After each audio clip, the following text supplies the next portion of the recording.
Halo, Assalamualaikum warahmatullahi wabarakatuh. Sahabat Atma, senang sekali kami bisa kembali menyapa sahabat Atma semua dalam program Otista, obrolan dan tips seputar kesehatan jiwa. Nah, kali ini saya Farika tentunya masih dengan saya. Kita kedatangan tamu spesial nih, yaitu salah satu dokter spesialis kita, yaitu Dokter Andi Muhammad Idris, Esperat ya dok ya. Koreksi saya kalau saya salah. Terima kasih dok sudah hadir di sini di podcastnya Otista gitu. Baik sahabat Atma yang kami cintai tentunya, kita sebelum memulai, dokter silakan mungkin memperkenalkan diri dulu nih dok kepada sahabat Atma, biar nanti sahabat Atma bisa familiar kalau datang ke rumah sakit kita. Silakan dok. Assalamualaikum warahmatullahi wabarakatuh. Ya, saya Dokter Andi Muhammad Idris, spesialis radiologi. Sementara ini bertugas di Rumah Sakit Atma Husada, Kalimantan Timur. Itu aja mungkin. Ya, dok, bergabung di rumah sakit kita ini sudah berapa lama ya dok? Sudah kurang lebih setengah tahun. Saya mulai dari Januari 2026 kemarin. Begitu. Jadi ini juga karena terobosan rumah sakit Atma akan juga melayani untuk non jiwa ya dok ya. Jadi akan banyak juga dokter-dokter spesialis lainnya.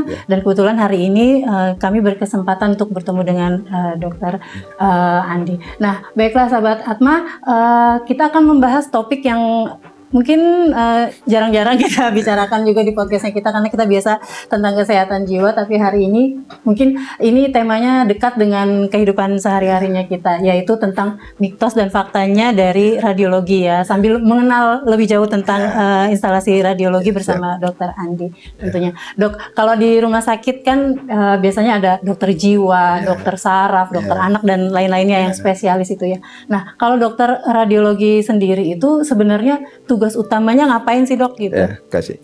Jadi dokter radiologi itu banyak tugasnya ya. Salah satunya misalnya yang pertama membantu menentukan diagnosa pasti.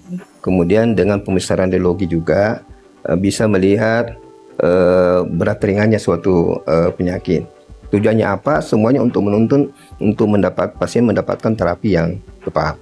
Seperti itu. Jadi di radiologi itu kan banyak imaging ya. Iya. Jadi misalnya kalau seseorang masuk ke rumah sakit dengan sesak, klinis sesak ya. Sesak itu kan kita tidak tahu banyak penyebabnya. Bisa sesak karena di paru-paru, bisa karena di jantung, bisa di paru-paru banyak penyebabnya juga. Bisa juga karena misalnya itis, radang ya. Bisa juga karena faktor lain, misalnya tekanan hidrostatik yang tinggi atau tekanan osmol yang tinggi yang menyebabkan edema pulmonal. Nah, pemeriksaan fototoraks ini bisa membedakan apakah sesak ini efek daripada edema pulmonal yang disebabkan oleh radang atau efek lain yang disebabkan karena tekanan hidrostatik yang tinggi, misalnya karena pengaruh hipertensi. Nah, seperti itu. Nah, sehingga dengan demikian kita bisa memastikan diagnosa bahwa ini edema pulmonal. Sesaknya tadi yang berdasarkan klinis itu disebabkan karena radang, misalnya bronkonemoni atau pneumonia, atau edema pulmonalnya disebabkan karena hidrostatik, misalnya kasus CHF. Nah, seperti itu. Dengan sendirinya, dengan adanya diagnosa pasti ini, maka dokter-dokter yang merujuk, baik itu penyakit dalam atau dokter yang lainnya, itu bisa memastikan diagnosanya, memastikan terapinya. Jadi turunannya itu banyak ya dok ya, kalau kita melihat organ dalam itu sesak aja itu bisa turunannya tuh banyak, tidak selalu sesak napas tuh ya karena jantung gitu misalnya, tapi banyak lagi faktor lain. Nah begitu sahabat Atma. Begitu juga nanti saya tambahkan ya, begitu juga menyangkut misalnya taruhlah dia sesak napas berdasarkan fototoraks adalah bronkonemoni misalnya.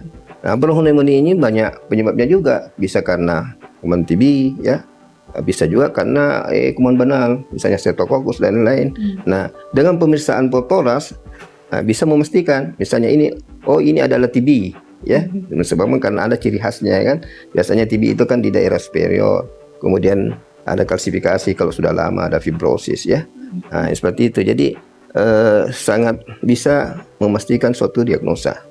Nah, seperti itu. Kemudian yang kedua, tadi yang disampaikan tingkat keparahan daripada penyakit. Karena penyakit itu kan bisa berkomplikasi. Taruhlah misalnya bronchopneumonia yang disebabkan oleh TB misalnya kan. Nah, itu bisa menyebabkan efusi pleura.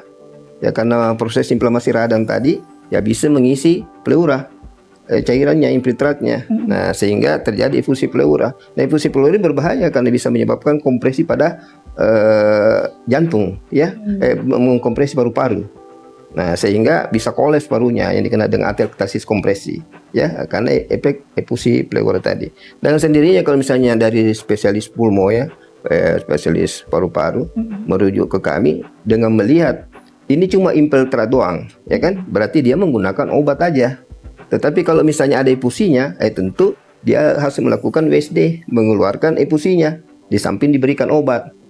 Nah, seperti itu. Jadi, nah nanti kalau mengeluarkan efusinya lagi, radiologi berperan lagi. Karena dengan USG bisa menuntun untuk dilakukan WSD. Nah, WSD-nya misalnya, dengan USG bisa melihat lokasi daripada efusi. Kemudian bisa menentukan jarak akumulasi fluid tadi, efusi tadi. Itu dari jarak antara permukaan kulit ke akumulasi fluidnya. Jaraknya sehingga memungkinkan pada saat dilakukan WSD tidak akan melukai organ lain, misalnya bisa melukai paru-paru atau organ lainnya. Dia cuma masuk di dalam rongga pleura saja berdasarkan ukuran yang dilihat dengan pemeriksaan USG. Nah, jadi dia berfungsi juga sebagai kontrol untuk melakukan suatu tindakan. Seperti itu. Banyak lainnya. Betul ya. Jadi begitu sahabat Anwar. Jadi selain sebagai memastikan diagnosa, tadi yang terakhir adalah tingkat keparahannya. Dan juga bisa menuntut untuk melakukan suatu tindakan. Iya, begitu sahabat Anwar. Tapi berarti itu penting banget ya berarti ya dok, radiologi itu bisa. Iya, apalagi dengan kemajuan teknologi yang sekarang semakin banyak yang bisa dilakukan. Ini contoh lain, misalnya kita kan di rumah sakit jiwa nih. Nah, rumah sakit jiwa misalnya seorang yang gaduh gelisah misalnya ya, kemudian ternyata berdasarkan hasil pemeriksaan fisik ternyata ada sesak napas, ada tahikardi. Ya, itu harus dilakukan fototoraks kan.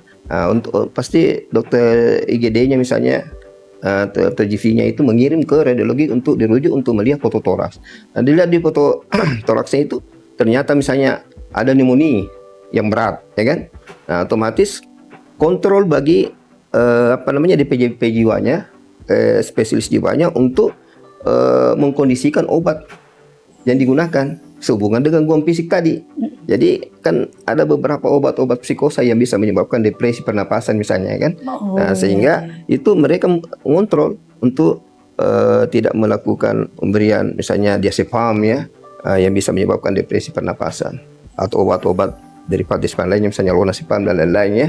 Nah, itu tidak dilakukan atau diatur dosisnya, kembali kepada dokter DPJP-nya untuk melihat kondisi dengan penuntun fototoraks tadi. Iya, sebagai kontrolnya. Sebagai kontrol terapi. Iya. Baik, kemudian dok, kenapa sih dokter radiologi itu sering nih disebutnya detektif rumah sakit? Soalnya bukan cenayang, tapi kadang-kadang bisa tahu gitu kan isi organ dalam manusia gitu.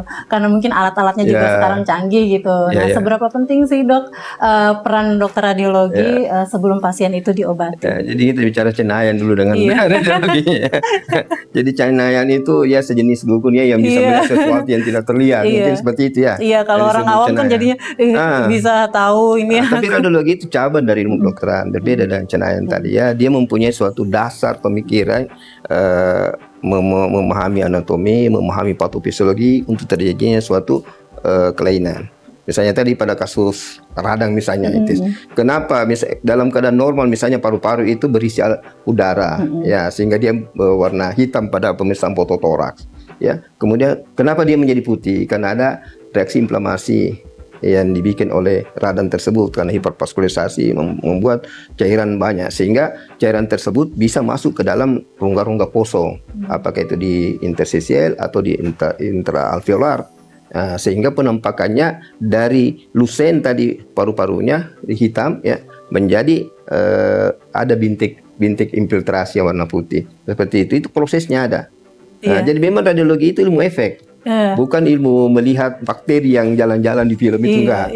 Nah, tapi dia melihat efeknya. Nah, jadi efeknya itu contoh umum ini ya. Kalau ada kebakaran maka pasti kan ada arang ya. Kalau ada banjir pasti ada genangan air. Nah, itu seperti itu. Kalau ada infiltrasi radang, kalau ada radang pasti ada proses inflamasi radang yang terlihat di fototoraks itu sebagai infiltrasi yang berwarna putih. Sehingga kalau dia sudah ada bercak-bercak putih itu berarti sudah ada lesi, ada penyebab salah, something wrong yang bisa disebabkan tadi dari radang atau faktor lain. Seperti tadi yang disampaikan mungkin dari faktor edema pulmonal yang disebabkan karena hipertensi, seperti itu. Jadi semua terukur ya. Semua terukur. Jadi ada dasar pemikirannya. Harus memahami anatomi, harus mengenai patofisiologi, ya. Dari fisiologi ke patologis itu kan ada faktor penyebab. Ada jalur ceritanya secara ilmiah seperti itu. Beda dengan cenayang. Kalau cenayang itu kemampuan melihat yang memang mungkin kelebihan daripada seorang tersebut. Kalau radiologi enggak, harus belajar dan berdasarkan dasar-dasar kedokteran seperti itu. Ilmu kedokteran. Gitu sahabat Atma. Jangan bilang, oh dia kayak cenayang nih. Kemudian tadi sebagai detektif ya. Detektif. Kalau detektif ini informasi baru ini kalau ada yang menyampaikan seperti itu bahwa radiologi itu detektif. Nah, jadi seperti ini. Jadi bukan cuma radiologi ya, bukan cuma dokter radiologi yang sebagai detektif, bukan. Jadi seluruh dokter itu fungsinya sama dengan detektif. Kalau misalnya di film-film kita lihat ada beberapa detektif, misalnya FBI ya kan, ya di film-film ini, di apalagi CIA, yaitu misalnya James Bond, serial James Bond, kan tujuan mereka detektif itu kan mencari suatu kriminal, ya, mencari suatu kesalahan, ya. Nah, kedokteran juga seperti itu, mencari sesuatu yang salah, yang patologis. Nah, kalau misalnya detektif menggunakan alat-alat misalnya CCTV atau rekaman suara dan lain, maka radiologi, maka kedokteran juga seperti itu. Misalnya di bagian radiologi ada USG yang bisa melihat lesi di dalam organ intraabdominal ya. Misalnya juga kalau misalnya di bagian penyakit dalam ada misalnya EKG yang bisa melihat rekaman jantung ya, EEG di saraf, semua itu semua alat-alat untuk bagaimana mengetahui suatu kelainan. Kalau detektif kan kelainannya itu kan kriminal. Kalau kita di sini tentang kesehatan seperti itu. Jadi seru nih. Jadi cuman kita berimajinasinya di luar dari mencari itu. Sesuatu yang salah, kelainan patologis dalam tubuh. Sama-sama mencari. Satu mencari kriminal, kita mencari penyebab penyakit. Seperti itu ya sahabat Atma. Jadi nih kita nih seru aja, santai. Rumah bisa ngobrol sama dokter. Kita sambil minum atau kita bisa ngopi juga dok. Ini kita nanti akan masuk ke mitos atau fakta tentang radiologi. Siap. Semoga nanti nggak kemanisan atau kepahitan kopinya. Nah dok, yang pertama nih dok. Kan sering tuh foto ronsen atau CT scan itu bahaya katanya karena radiasinya bisa bikin mandul atau memicu kanker. Itu mitos atau fakta tuh dok? Mitos. Karena kenapa? Gini. Jadi setiap imaging itu sudah diperhitungkan sudah diperhitungkan efeknya kepada pasien. Jadi seperti misalnya CT scan memang CT scan X-ray itu bisa menyebabkan memang ionisasi pada sel, ya, X-ray-nya itu sinar X-nya. Tetapi sudah dikondisikan sedemikian, ya, sudah dikondisikan sedemikian. Misalnya dosisnya sekian, yang sudah menghasilkan gambar yang bagus dan waktu durasi pengambilan expose sinar itu dilewatinya sinar dalam tubuh itu sekian detik, sekian saja. Nah, sehingga gambar bisa diambil untuk kepentingan diagnosa ya, juga tidak akan mengganggu kesehatan pasien, seperti tidak menyebabkan seperti yang tadi bisa cancer atau apa dan lain. Enggak, seperti itu. Sudah diatur dosisnya sedemikian. Nah, itu jadi nggak perlu takut, itu mitos sahabat saya. Jadi ada orang-orang tertentu mungkin yang masih awam, kurang informasi gitu kan dok. Jadi masih menganggap itu nanti begini nanti begitu. Tapi apalagi misalnya kan ada pemirsa yang mengionisasi seperti X-ray dengan CT scan, tapi ada beberapa yang tidak ada efek ionisasinya seperti USG. USG itu biar 1000 kali orang di USG setiap hari tidak ada efek, karena itu cuma menggunakan ultrasound, cuma menggunakan frekuensi suara ya untuk menangkap gambar masuk ke dalam probenya itu suara, tidak ada X-ray-nya. Jadi tidak akan mengganggu misalnya kalau seorang ibu hamil yang di USG lalu kemudian bisa menyebabkan keguguran dan lain-lain, atau bisa memicu kanker pada rahim, itu tidak ada hubungannya dengan USG tersebut, tidak ada. Iya, Karena tidak mengimunisasi sel seperti itu. Nah, itu penjelasannya dari dokter ya. Siap. Kemudian yang kedua, Dok, ini mitos atau fakta. Ibu hamil sama sekali tidak boleh melakukan pemeriksaan radiologi. Nah, gimana dengan USG kandungan yang tadi dokter jadi dalam pemeriksaan itu kan selalu dipertimbangkan efeknya kepada pasien. Jadi misalnya kalau seorang ibu hamil misalnya kena eklamsi harus hipototoraks, ya kan? Itu bisa saja dilakukan, tetapi perutnya itu ditutup dengan pelindung, dengan apron namanya ya, sehingga bisa dilakukan pengambilan gambar fototoraks, misalnya foto dadanya, kalau ada sesuatu yang dicurigai di organ dadanya kan, tanpa menyebabkan gangguan pada kehamilannya. Nah, kemudian USG yang sudah saya sampaikan tadi, bahwa itu tidak mengimunisasi. Jadi ibu hamil USG itu tidak ada efek sama sekali merusak janinnya atau merusak ibunya, enggak. Iya, karena kan tadi dokter bilang juga kan karena radiologi itu juga sudah ilmu kedokteran yang memang sudah terukur, jadi tentunya resiko-resikonya itu sudah minim, dipertimbangkan, dan kalau perlu pelindung juga pakaikan pelindung. Iya, betul sekali. Dipilihkan juga imaging apa yang cocok, yang tidak menyebabkan kerusakan seperti kehamilan tadi dan USG. USG itu tidak akan terjadi gangguan, ya seperti itu. Iya, oke, sahabat Atma gitu ya, semoga bisa dipahami nih. Nah, kita masuk yang ketiga, mitos atau faktanya. Efek radiasi dari alat rongsen itu bisa menempel di baju atau tubuh kita dan menular ke orang rumah, nggak, Dok? Enggak, itu mitos. Karena gini, sinar X itu namanya sinar, berarti sinar itu seperti dia berdispersi ya, berupa gelombang elektromagnetik yang pada masanya akan mengalami efek atenuasi. Atenuasi penurunan kekuatan gelombang ya, sehingga pada akhirnya hilang, dan dia tidak bersifat larutan atau bahan lain yang bisa mengendap. Jadi kalau begitu lari begitu saja kayak sinar ini, sinar lampu misalnya, itu ketika lewat aja, tidak ada sesuatu yang mengendap. Misalnya kita dibawanya sinar lampu ini lalu kemudian nanti terang terus badan kita, enggak. Karena dia cuma lewat saja. Seperti itu. Nah, itulah, Dok, kelucu-lucuannya mitos dan faktanya dari sebuah kayak di cocokologi. Oke, sekarang kita masuk lagi nih, Dok, ke pertanyaan-pertanyaan serius nih, Dok ya. Kan banyak masyarakat yang bingung antara bedanya ronsen, USG, CT scan atau MRI ya gitu. Kapan kita harus pakai ronsen biasa dan kapan kita harus pakai CT scan atau MRI itu kapan tuh, Dok, waktu-waktunya? Ini gitu. bagus ya begini.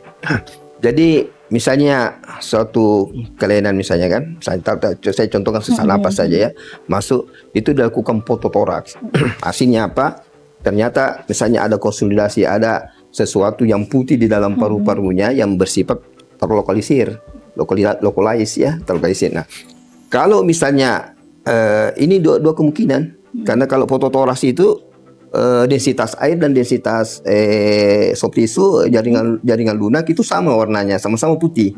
Nah, kalau misalnya dia besar, konsolidasinya besar, maka tanpa dirujuk untuk lakukan CT scan bisa, karena kalau dia besar maka sudah ada efek ruang, dia bisa mendesak. Kalau dia pneumonia, konsolidasi yang bersifat terlokalisir, maka itu bukan penambahan substansi, bukan penambahan jaringan. Jadi terjadi pergantian saja. Yang alveoli tadi yang berisi udara diganti sama air, infiltrat tadi, sehingga tidak ada efek pendesakan. Walaupun dia besar, tidak ada efek pendesakan. Jadi volume di dalam paru-paru, tekanan intrapulmonar itu tidak ada perubahan. Tetapi kalau itu tumor yang tadinya juga putih, kalau dia besar dia bisa mendesak organ sekitarnya, misalnya jantung, sehingga efek pendesakannya itu sip jantungnya itu misalnya kalau lesinya di kiri tergeser ke kanan, maka bisa dilihat bahwa ini penambahan jaringan, berarti dia tumor. Nah, seperti itu. Kalau besar, tetapi kalau kecil misalnya, apalagi kalau letaknya di bagian lateral jauh dari tetangga misalnya jantung, maka itu biasanya kita lakukan CT scan. Nah, kelebihan CT scan bisa mengetahui densitas jaringan. Jadi misalnya kalau dengan HU namanya Hounsfield unit, itu CT scan punya alat pengukur densitas yang namanya Hounsfield unit. Ya, Hounsfield unit ini kalau misalnya cairan, tadi kan kalau pneumonia berarti alveoli berisi cairan. Nah, dengan mengukur densitas pada konsolidasi tadi bisa tahu bahwa kalau misalnya HU-nya di bawah 30, berarti itu cairan, berarti itu radang pneumonia. Tetapi kalau di total misalnya dilakukan pemeriksaan pada konsultasi tadi yang kecil ternyata densitasnya 70 sampai 80 misalnya, berarti itu adalah tumor. Nah, itulah gunanya itu jadi yang, berlanjut. yang ke CT scan itu Ke yang CT kalau scan. tumor itu Nah, indikasinya. ya. Kalau misalnya dilihat kalau kecil ada dicurigai suatu tumor, maka dilakukan CT scan. Tujuannya untuk mengetahui tadi densitasnya. Kalau di total misalnya HU-nya ternyata 70 sampai 80 berarti tumor. Nah, seperti itu. Dok, mohon maaf mungkin untuk sahabat Atma yang awam juga, kalau densitas itu berarti apa nih, Dok? Densitas itu kerapatan jaringan. Kerapatan Nah, jaringan. jadi gini, misalnya sebuah sinar kan menembus tubuh. Tergantung kekuatan kerapatan jaringan. Kalau dia kerapatannya lemah, maka banyak sinar yang tembus ke film. Karena film kan di belakang nih. Nah, sehingga film tersebut menjadi hitam. Semakin tebal, kalau ada hambatan, maka tidak semua sinar menembus film, sehingga dia menjadi putih. Tergantung.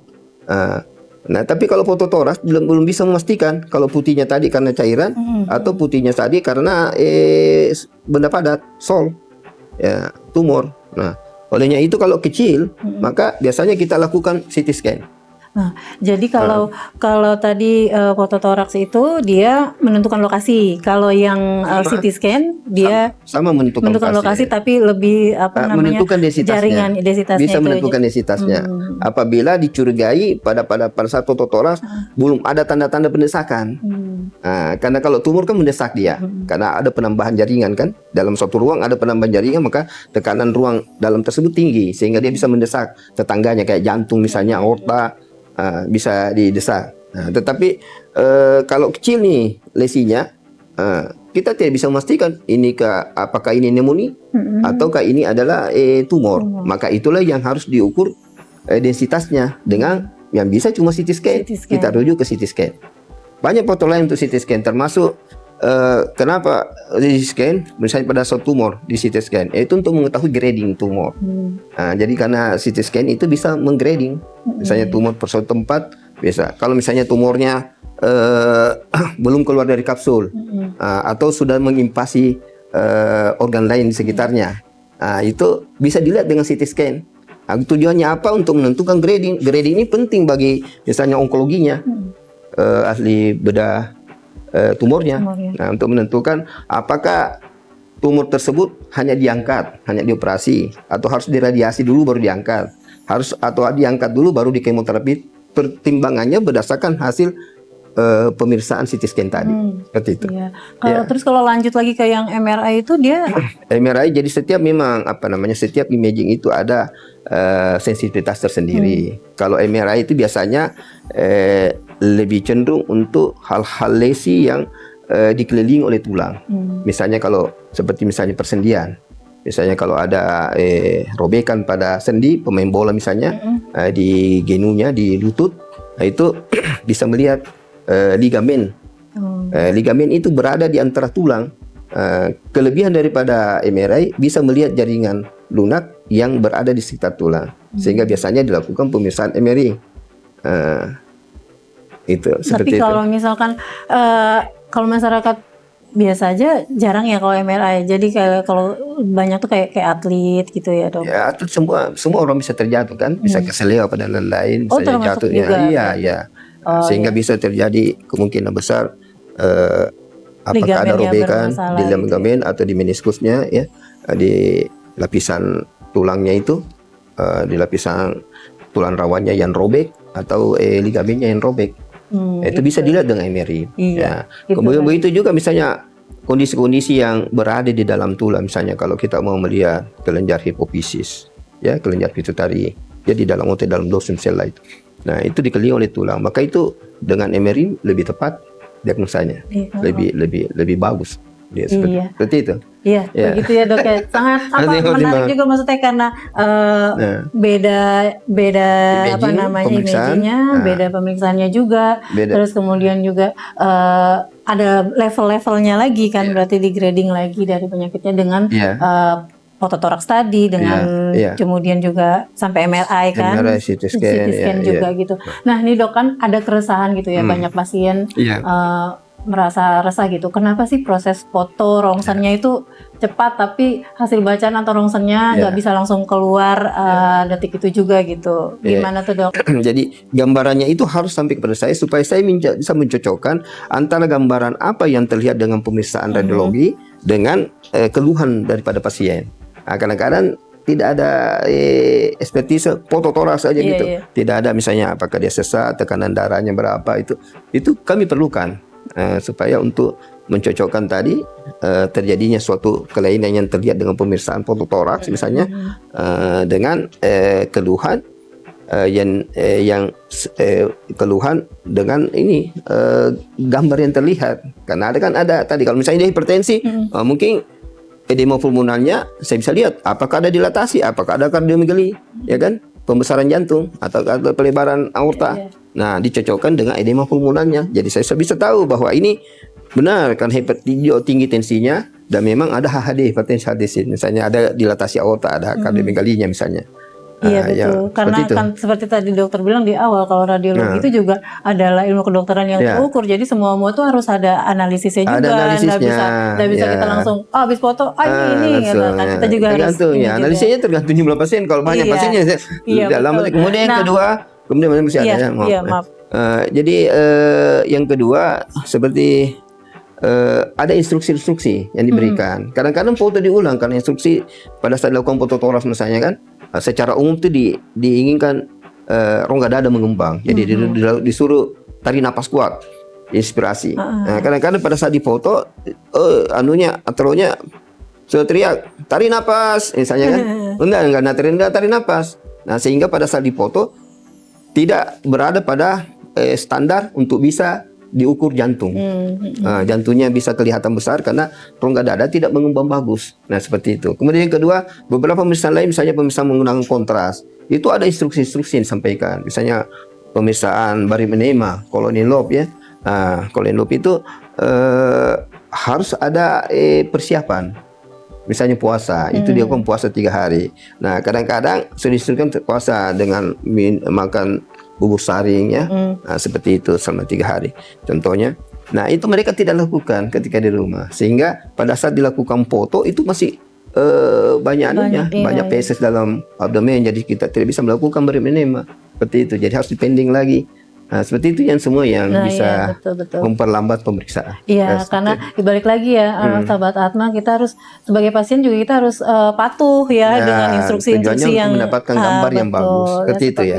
Dan kemudian juga memang semua itu ada proses dan tentunya kesabaran itu sebagai pasien juga harus ditingkatkan, juga harus sabar. Saya harus sabar minum kopi sebentar. Iya, boleh silakan dok, menikmati. Nah, sahabat Atma juga mungkin di rumah bisa ambil kopi dulu.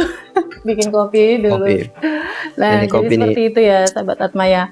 Merasa susunan saraf pusat pikiran saya untuk menjawab pertanyaan-pertanyaan ini. Yang luar biasa pertanyaannya. Harus dengan minum kopi. Kita lagi ya dok ya. Siap. Gimana kopinya enak? Sudah, mantap. Nah, untuk di rumah sakit kita sendiri di Atma Husada kita ini kan menyediakan layanan apa aja sih dok untuk di radiologinya? Ini alhamdulillah di rumah sakit Atma Husada ini luar biasa alat-alat radiologi yang ada. Contohnya saja CT scan-nya. CT scan-nya itu 128 slice. Luar biasa. Jadi bukan cuma melihat organ-organ superficial, termasuk bisa melihat organ-organ lain. Misalnya melihat dengan baik sirkulasi di otak. Nah, sehingga banyak hal-hal yang untuk penegakan diagnosa tepat bisa dilakukan. Contohnya stroke nih. Stroke itu banyak penyebabnya ya. Bisa karena penyempitan pembuluh darah, ada sklerosis sehingga menyebabkan penyempitan pembuluh darah. Nah, itu yang dikenal dengan infarksi cerebri ya. Tapi ada faktor lain, misalnya ada emboli, trombus yang lepas dan masuk ke dalam paskurel kecil di dalam pembuluh darah cerebral sehingga menyebabkan juga penyumbatan namanya stroke embolan. Nah, stroke embolan dengan stroke infarksi cerebri ini dengan kita punya pesawat nih 128 slice itu sangat bagus untuk melihat tersebut. Faktor-faktor lain lagi misalnya bisa melihat ada hubungan antara arteri dengan vena, bisa dengan APM ya, arteriovenous malformation. Itu dengan 128 slice ini luar biasa. Bisa ya. Berarti termasuk canggih ya? Canggih, karena bisa melakukan CT angiografi namanya. CT angiografi ya, seperti itu. Ya. Jadi pemanfaatan ini kalau misalnya masyarakat tidak memanfaatkan sebaik mungkin atau teman-teman dokter lainnya ya yang tidak memanfaatkan ini dengan sebaik-baiknya, maka sayang sekali. Kita punya alat luar biasa bagus nih dengan angiografi. Seperti itu. Nah gitu sahabat Atma. Nah selain yang 128 slides itu dok, ada lagi kan dok? Nah kita punya USG 3 dimensi. Kita punya USG 3 dimensi luar biasa juga ya. Bisa melihat juga tadi vaskuler, bisa melihat dengan Doppler ya. USG Doppler bisa lihat. Dengan 3 dimensi yang kita punya ini. Melihat janin di dalam rahim sama dengan kita foto ini langsung bisa dilihat. Tapi untuk layanan 3 dimensinya itu untuk wanita hamil yang umum belum bisa ya dok ya? Tergantung kebijakan rumah sakit. Bisa aja untuk menerima pasien luar kalau kebijakan rumah sakitnya kan. Iya nanti mungkin karena kita mengarahnya juga untuk umum kan, mungkin kedepannya kalau kita sudah punya dokter kandungan gitu ya, mungkin sudah bisa juga bekerja sama. Kemudian X-ray-nya lagi, X-ray konvensional kita luar biasa tinggi ampernya itu.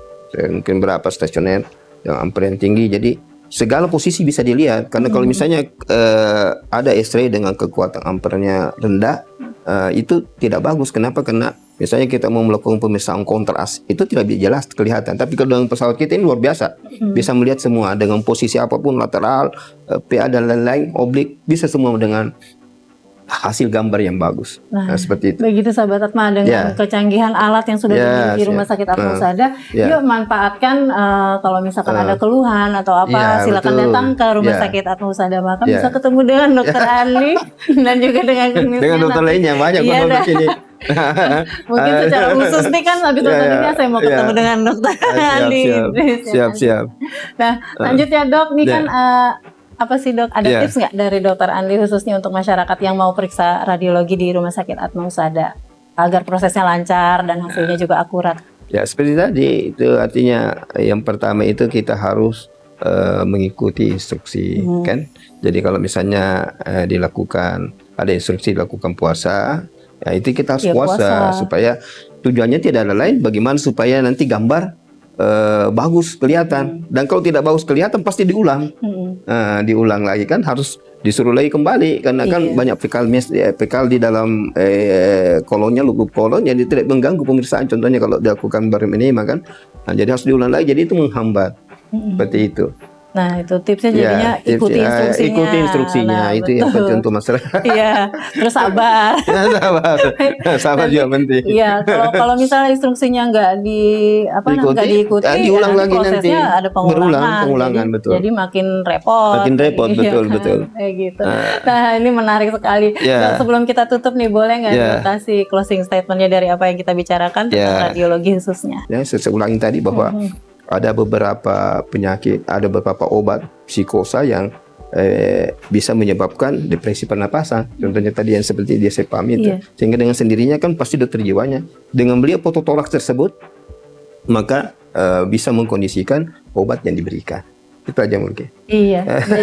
jadi harus berkesinambungan antara pemeriksaan begitu masuk IGD, pemeriksaan penunjangnya termasuk radiologinya juga harus dilakukan secara supaya ada informasi ke dokter jiwanya kan. Oh ini ada gangguan seperti ini. Tentu kan dokter jiwanya berpikir, oh ini saya harus melakukan apa ini itu mempending kah atau menyesuaikan dosisnya. Beliau yang lebih tahu. Beliau lebih tahu.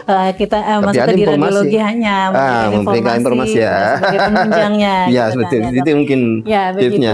Baik, terima kasih dokter Andi. Saya lain kali boleh lagi siap. mungkin bareng sama siap. Oke, baik sahabat Atma, apabila masih ada pertanyaan lebih lanjut atau membutuhkan informasi terkait layanan kesehatan jiwa, sahabat Atma dapat menghubungi layanan kami di hotline service kami 0811 587 8787. Nah, selain itu bagi sahabat Atma yang sedang mengalami tekanan berat, krisis emosional atau memiliki pikiran untuk menyakiti diri sendiri, jangan dilakukan ya sahabat Atma. Kami menyediakan layanan Pujasera nih dok. Pujasera itu peduli jiwa, selamatkan harapan. di hotline-nya di nomor 0811 5800 8887 yang hadir sebagai ruang aman untuk berbagi, didengarkan dan mendapatkan pendampingan awal secara profesional. Sekali lagi terima kasih Dokter. Siap. Aman. Baik sahabat Atma, cukup sekian. Salam sehat jiwa raga.